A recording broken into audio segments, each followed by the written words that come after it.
Hey everyone, this is Todd with Guardian Fleet Safety again, talking about the Nelson County Sheriff's Office Tahoe that we just completed.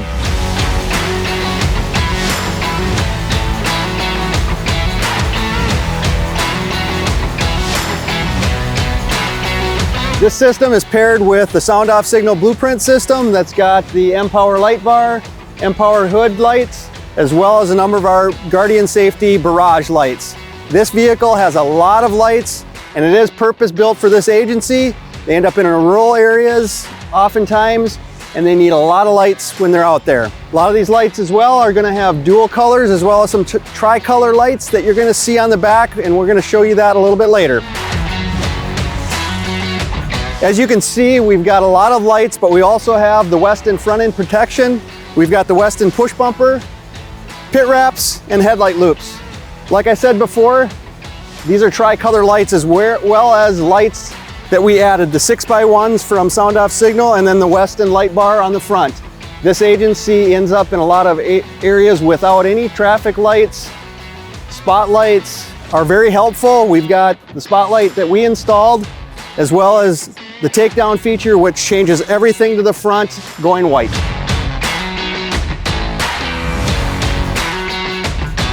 On the sides here, we not only have our mPOWER light lit up on the side, we also have the SoundOff Signal under mirror lights, the SL running board lights, and then our barrage lights on the mirror skull cap, on the fenders, all covered with stealth lenses here.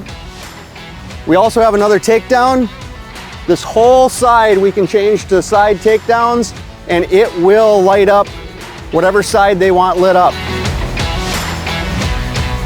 On the back of this vehicle, we've also got the additional lighting on the hatch and the bumper. These are all our Guardian Fleet Safety barrage lights, all covered with stealth lenses. These lights are multiple colors, and you'll see that feature as soon as we turn on the traffic stick, which will also correspond to the mPOWER light bar on the roof, which will indicate your direction. But you'll also see that some of these lights back here are also going to do the same thing and basically mirror what's happening on the roof. Here's a little extra feature I was talking about. These are dual colors, so they will switch from the blue and the red to the ambers, as well as the flicker on the end, which is also doing the same thing on the light bar on the roof. These are all program settings, and that traffic stick, that a traffic advisor will do the same direction. They will mirror each other depending on what the deputy wants when he's on a traffic stop. As you're going to see with these alley lights, illuminates the side for side lighting. We have driver's side as well. If there was a second sheriff's deputy in this vehicle or a rider and they get out, once the door's opened either from the inside or the outside, it's going to kill the light on the end of the light bar. You're going to see that it's then not going to backlight the deputy or the passenger when they get out, and then we'll close the door. After a short period of time, the light's going to come back on. As you're going to see with the flashing light bar as well, you open the door and the same thing happens like it does with the takedowns. It's going to shut it off. No backlight for whoever's on this side or the driver's side. And then after the door closes, there's going to be a delay, and that light's going to illuminate again, going back to the normal functions. These are all programming features that Guardian does for the agencies when we do build. These canine builds have a lot of equipment in them. This electronics drawer allows for that equipment to be put back here, and it's easily accessed by the agency if there's an update that needs to be done, a piece of equipment has to be changed, or simply a fuse needs to be looked at because something went out, which rarely happens in our builds.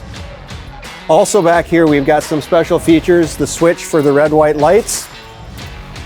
We have a door lock switch, and for the gun lock, we have a hidden switch that does the gun release here. So whatever's back here, a rifle, a less lethal, can be accessed with the switch by the agency.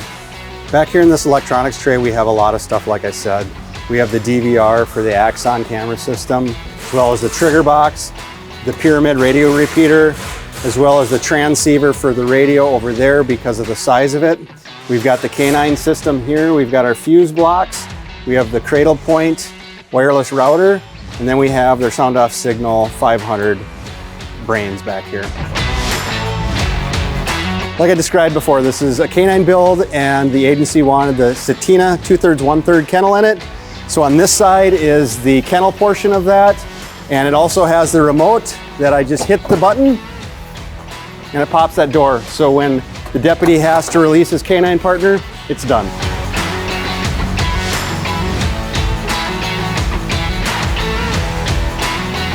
With these builds for the canines, we do have a 2/3, 1/3, like I said, that allows the 1/3 as a prisoner transport area with a single seat back here that some agencies will leave the seat in, or they'll get a storage solution that we have another company we source them with a shelf and other things that they put back here.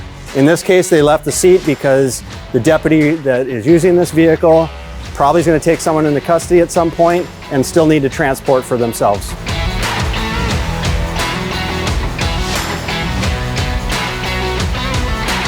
Thanks once again for taking a look at this Nelson County Sheriff's Office canine unit we just built for them. We cannot be more excited about them getting this Tahoe. Please give us a call if you want to have a build like this or any other build. We're happy to help you. Give us a shout on Facebook. Go to Instagram. Take a look at our stuff. You'll be impressed with what you see.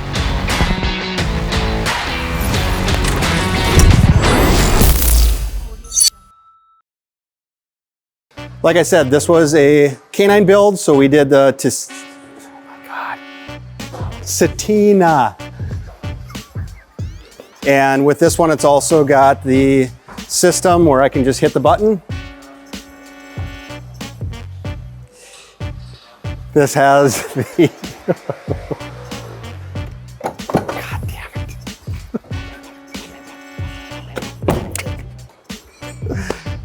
it. Take 10.